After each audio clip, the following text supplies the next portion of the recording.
ఓం channel ప్రేక్షకులకు నమస్కారం. వందే శ్రీ శృంగేరి జగద్గురుం కార్యక్రమానికి స్వాగతం. శ్రీ శృంగేరి శారదా పీఠాధిపతి జగద్గురు శ్రీ శ్రీ శ్రీ విధుశేఖర భారతి మహాస్వామి వారి పావన పాదస్పర్శతో ఎన్నో శంకర మఠాలు ధన్యమయ్యాయి.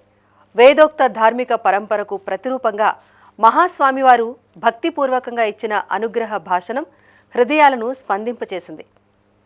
సనాతన ధర్మ సంరక్షణలో అఖండంగా ప్రవహించే శృంగేరి పీఠ మహిమ ఈ దివ్య క్షణాల్లో ప్రతిఫలించింది.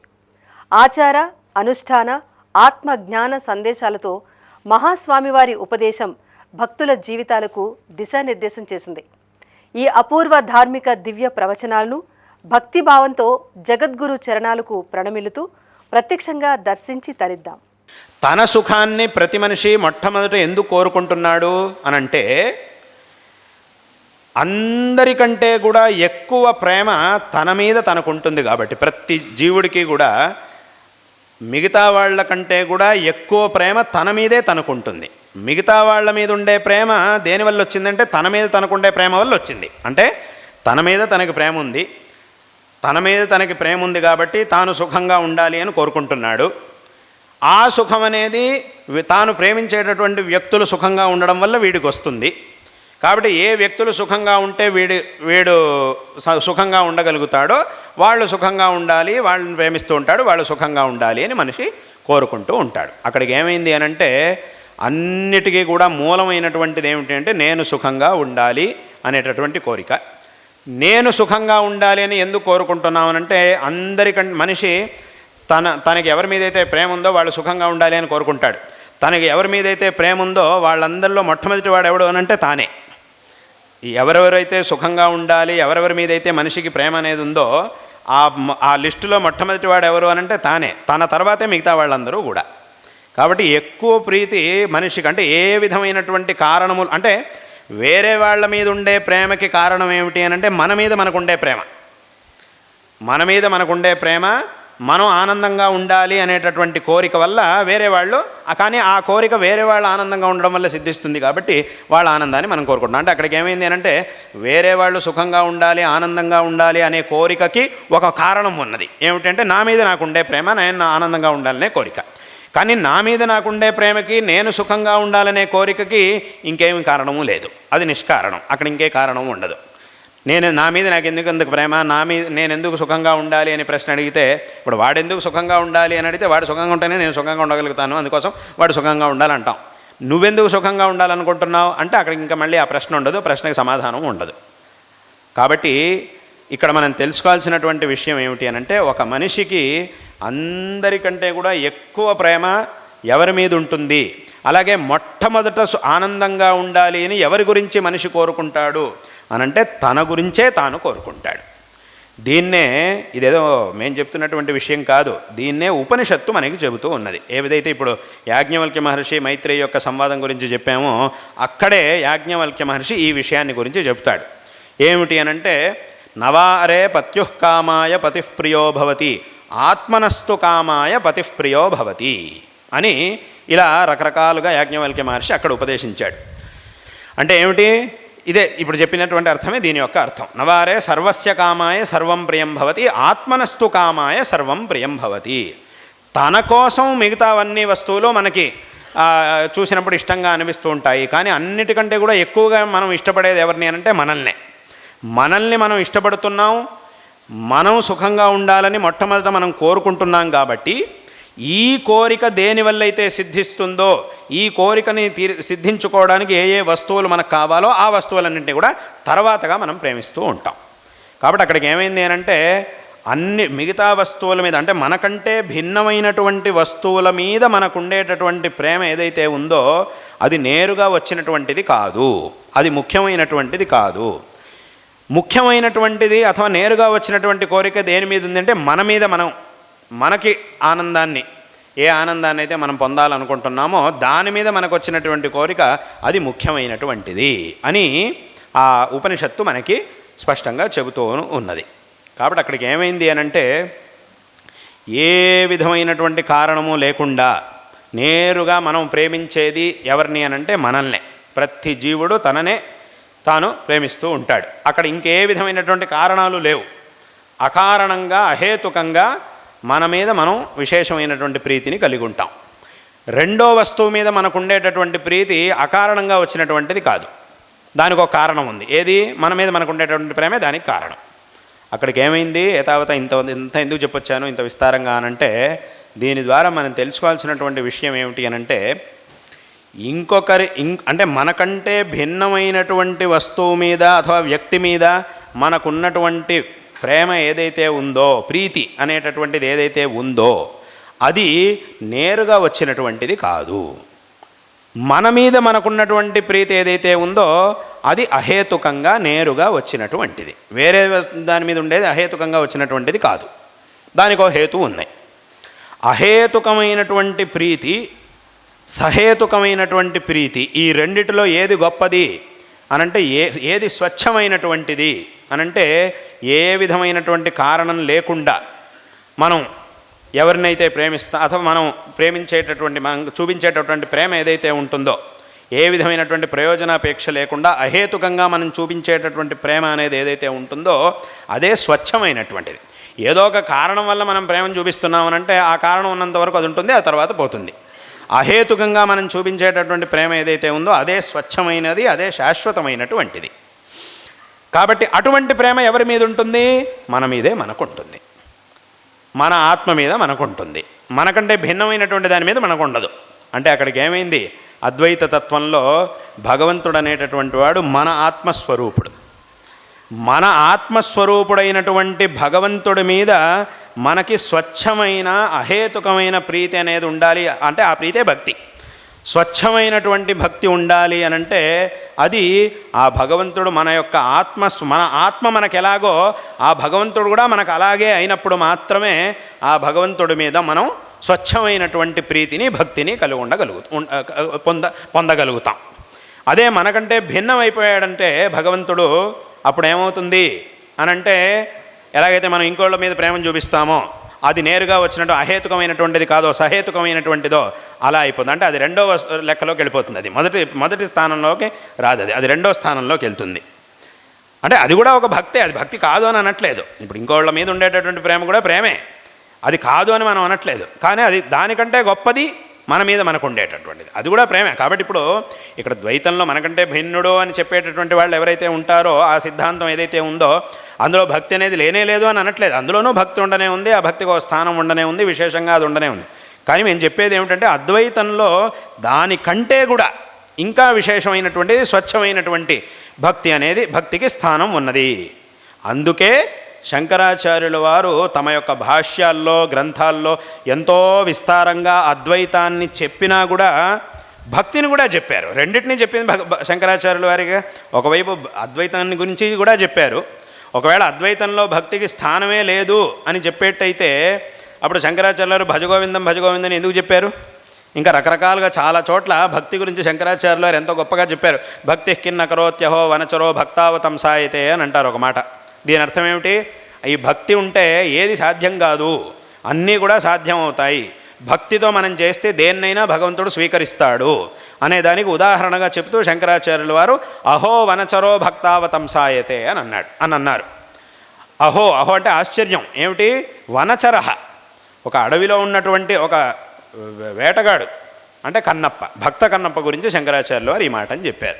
వనచరహ, వాడు అడవిలో ఉండేటటువంటి వాడు, వాడికి దీని గురించి, భక్తి గురించి ఏమీ తెలియదు. అటువంటి వ్యక్తి కూడా ఇవాల్టి రోజున భక్తావతంసాయతే, భక్తులందరిలోనూ భగవద్భక్తుల యొక్క పేర్లను చెప్పేటప్పుడు మొట్టమొదట మనం చెప్పేటటువంటి పేర్లలో కన్నప్ప పేరు ఒకటి.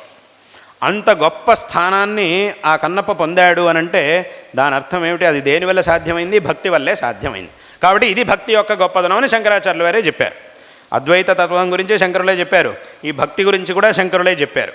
ఒకవేళ అద్వైతంలో భక్తికి స్థానమే లేదు అని అంటే శంకరులు భక్తి గురించి ఎందుకు చెప్తారు? కాబట్టి అక్కడికి ఏమైంది అని అంటే అద్వైతంలో భక్తికి విశేషమైనటువంటి స్థానం ఉంది.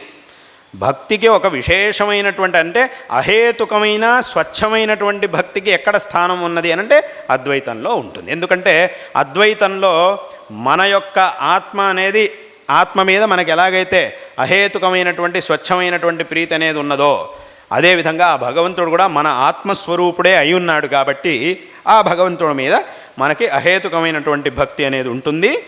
తద్వారా మనం ఇంకా విశేషంగా భగవంతుడిని ఆరాధించగలుగుతాం. అదే వేరే భగవంతుడు మనకంటే భిన్నం అనేటటువంటి ఇది కనుక భావన కనుక ఉంటే అప్పుడు ఏమవుతుంది అని అంటే అక్కడ భక్తికి స్థానం ఉంది, లేదనట్లేదు. కానీ అది దేనివల్ల వచ్చింది అని అంటే మన యొక్క ఆత్మ మీద మనకు ఉండేటటువంటి భక్తి ద్వారా వచ్చాయి. ఎలాగైతే ఇంకో వ్యక్తుల మీద మనం ఎలాగైతే ప్రేమను చూపిస్తామో అలా ప్రేమను చూపించినట్టు మాత్రమే భగవంతుడి మీద అలా ప్రేమను చూపించినట్టు మాత్రమే అవుతుందే తప్ప స్వచ్ఛమైనటువంటి ప్రీతిని చూపించినట్టు అవ్వదు. కాబట్టి అటువంటి గొప్ప భక్తికి స్థానం అనేది ఎక్కడుంది అని అంటే అద్వైతంలోనే ఉండేది. అక్కడికి భగవంతుడు మన యొక్క ఆత్మస్వరూపుడే అయ్యున్నాడు కాబట్టి మన ఆత్మస్వరూపుడైనటువంటి భగవంతుడి మీద స్వచ్ఛమైనటువంటి భక్తిని మనం చూపించగలుగుతాం.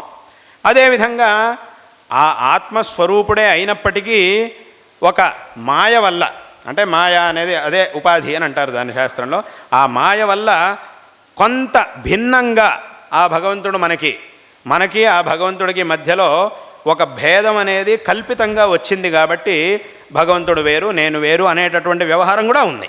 ఇటు భగవంతుడు నాకంటే గొప్పవాడు అనేటటువంటి వ్యవహారము ఉన్నది. కానీ వాస్తవంగా భగవంతుడు ఆ యొక్క ఆత్మస్వరూపుడే కాబట్టి ఆ భగవంతుడిని విశేషంగా అక్కడ స్వచ్ఛమైనటువంటి భక్తితో భగవంతుడిని ఆరాధించడానికి కూడా ఇక్కడ అవకాశం ఉన్నది. అంటే నాకంటే భిన్నంగా, అంటే కల్పితమైనటువంటి ఆ భేదాన్ని పెట్టుకొని భగవంతుడిని నాకంటే భిన్నంగా గొప్పగా చూడడానికి కూడా ఇక్కడ ఒక అవకాశం ఉన్నది. కానీ అలాగనే అది కల్పితంగా వచ్చింది తప్ప వాస్తవంగా వచ్చినటువంటిది కాదు. కాబట్టి వాస్తవంగా ఉన్నటువంటిది ఆ ఆత్మస్వరూపుడే భగవంతుడు అనేదే వాస్తవమైనటువంటి అంశం. కాబట్టి ఈ విధంగా స్వచ్ఛమైనటువంటి భక్తిని చూపించడానికి కూడా అద్వైతంలో అవకాశం ఉన్నది. కాబట్టి అందుకోసమే ఈ అద్వైతంలో ఈ భక్తికి విశేషమైనటువంటి స్థానం ఉన్నది. దీన్ని అందరూ కూడా తెలుసుకోవాలి. అందుకోసమే శంకరాచార్యుల వారు ఎన్నో అద్భుతమైనటువంటి స్తోత్రాలను రచించారు. భజగోవిందం అనేటటువంటి మాటని కూడా ఉపదేశించారు. ఎన్నో అద్భుతమైనటువంటి స్తోత్రాలని రచించారు. ఈ భక్తి మార్గాన్ని ప్రచారం చేయడం కోసమే ఎన్నో అద్భుతమైనటువంటి స్తోత్రాలని కూడా శంకరాచార్యుల వారు విశేషంగా రచించారు.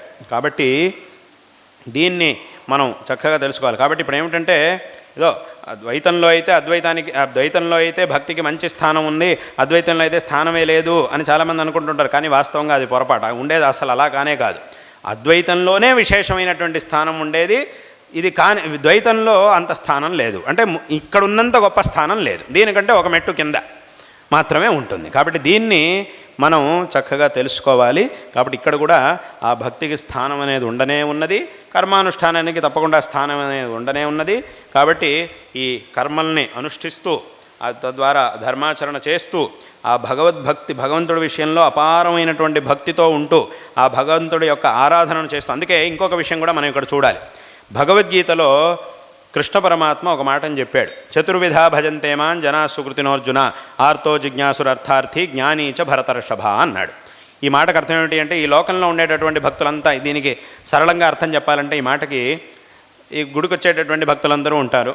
వాళ్ళలో కొంతమందిని మనం అడిగినప్పుడు వాళ్ళు మనకేం సమాధానం, మీరు ఎందుకు వచ్చారు గుడికి, ఏమిటి పని, ఎందుకోసం వచ్చారు మీరు అని అడిగినప్పుడు వాళ్ళు మనకేం సమాధానం చెప్తారు. కొంతమంది నుంచి మనకేం సమాధానం వస్తుంది అని అంటే మేము చాలా కష్టాల్లో ఉన్నాం, ఆ కష్టాల నుంచి విముక్తి, భగవద్ అనుగ్రహాన్ని పొంది ఆ కష్టాల నుంచి విముక్తి పొందడానికి గుడికి వచ్చామని కొంతమంది చెప్తారు.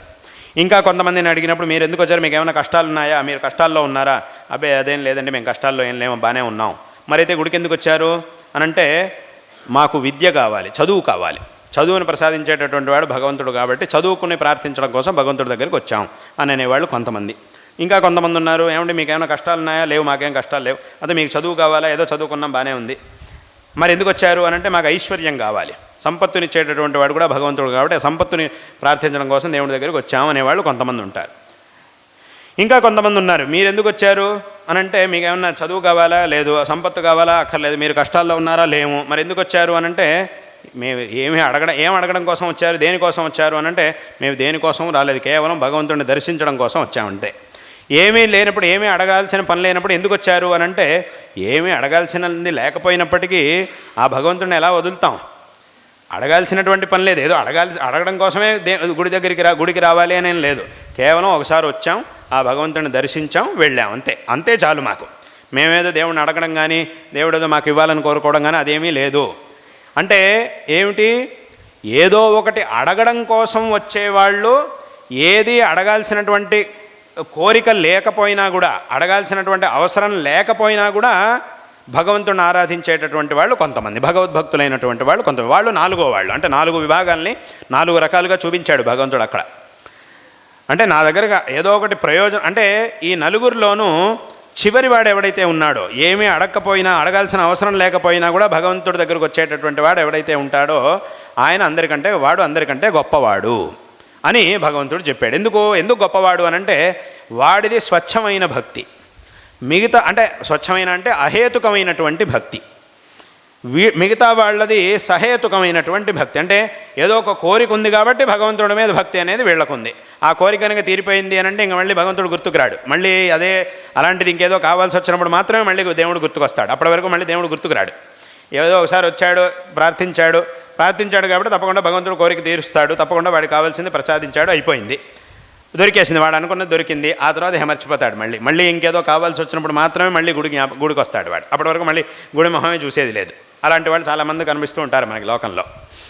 అంటే అక్కడికి ఏమైందంటే వాడు భక్తుడు కాదు అని అనట్లేదు, కానీ వాడి యొక్క భక్తికి ఒక కారణం ఉంది. కాబట్టి ఏముంది, ఆ కారణం ఉన్నంత వరకు మాత్రమే ఉంటాడు వాడు, భక్తి ఉంటుంది వాడు, లేదంటే లేదు. మళ్ళీ ఆ కారణం వచ్చినప్పుడు మాత్రమే మళ్ళీ వాడికి భక్తి గుర్తొస్తుంది. కానీ ఈ చివరి వాళ్ళు ఎవరైతే ఉన్నారో వాళ్ళని జ్ఞాని అని అంటారు. ఆ జ్ఞానులైనటువంటి వాళ్ళు ఎవరైతే ఉన్నారో వాళ్లకు ఉన్నటువంటి భక్తి స్వచ్ఛమైనటువంటి భక్తి, అహేతుకమైనటువంటి భక్తి. కాబట్టి వాళ్ళు ఒకసారి వస్తారు, ఒకసారి రారు అనేం లేదు. ఎందుకంటే అది భగవంతుడి మీద భక్తిని కలిగి ఉండడం అనేది వాళ్ళ స్వభావం. అది ఎలాగైతే ఇప్పుడు చెప్పినట్టుగా తమ విషయంలో తమకు ఎలాగైతే ప్రీతి అనేది ఉంటుందో అదేవిధంగా భగవంతుడిని కూడా తన స్వరూపంగానే చూస్తూ, తన యొక్క ఆత్మస్వరూపంగానే భగవంతుడిని చూస్తూ భగవంతుడి విషయంలో అపారమైనటువంటి భక్తిని కలిగి ఉంటారు. కాబట్టి అది ఎప్పటికీ కూడా పోదు, ఎప్పుడూ ఉండనే ఉంటుంది ఆ భక్తి అనేది. కాబట్టి ఒకసారి ఉంటుంది, ఒకసారి ఉండదు అనే మాటకి ఇక్కడ అవకాశం లేదు. దాన్నే కృష్ణుడు తర్వాత వాక్యంలో చెప్పాడు. ఏమిటి? తేషాం జ్ఞాని నిత్యయుక్త ఏకభక్తిర్ విశిష్యతే. వీళ్ళందరిలోనూ ఆ 4వ వాడు ఎవరైతే ఉన్నాడో జ్ఞాని, ఆయన నిత్యయుక్త అని అంటే ఏమిటి? నిత్యం నాతో ఆయన నిత్యము కూడా, ఎప్పుడూ కూడా ఆ భక్తుడు, ఈ 4వ భక్తుడు ఎప్పుడు కూడా నాతో సంబంధాన్ని కలిగి ఉంటాడు, ఎప్పుడు కూడా నన్ను వదలడు, నాతో ఎప్పుడూ సంబంధాన్ని కలిగి ఉంటాడు. ఏకభక్తి అంటే ఒకే విధమైనటువంటి భక్తి. ఒకసారి విపరీతంగా భక్తి తన్నుకు రావడం, ఒకసారి మళ్ళీ మర్చిపోవడం, ఎవడైపోతాడులే అక్కడికి అనడం, ఒకసారి ఏమో విపరీతంగా భక్తి తన్నుకొచ్చేయడం, ఇలా ఉండదు. ఒకే విధమైనటువంటి ఒకే ధారలాగా ఆ భక్తి అనేది ఉంటుంది. ఏదో పెద్దది ఏదో కావాల్సి వచ్చినప్పుడేమో విపరీతంగా భక్తి తన్నుకు రావడం, తర్వాత ఇదంతా ఎవడు చేస్తాడులే పోతలకి అని చెప్పి అనేయడం, ఇలా చేయడు వాడు. ఏకభక్తి విశిష్యతే, మిగతా వాళ్ళకంటే కూడా వీడు చాలా విశిష్టమైనటువంటి వాడు. ప్రియోహి జ్ఞానినోత్యర్థం అహం సచ మమ ప్రియ. వాడు నాకు అత్యంత ప్రీతిపాత్రుడు, నేను వాడికి అత్యంత ప్రీతిపాత్రుణ్ణి. ఏ విధమైనటువంటి కారణము లేకుండానే. ఉదారా సర్వ ఏవైతే అంటే మిగతా వాళ్ళందరూ సామాన్యులైనటువంటి వాళ్ళు, వీడు మాత్రం జ్ఞానీతు ఆత్మ ఇవ మే మతం.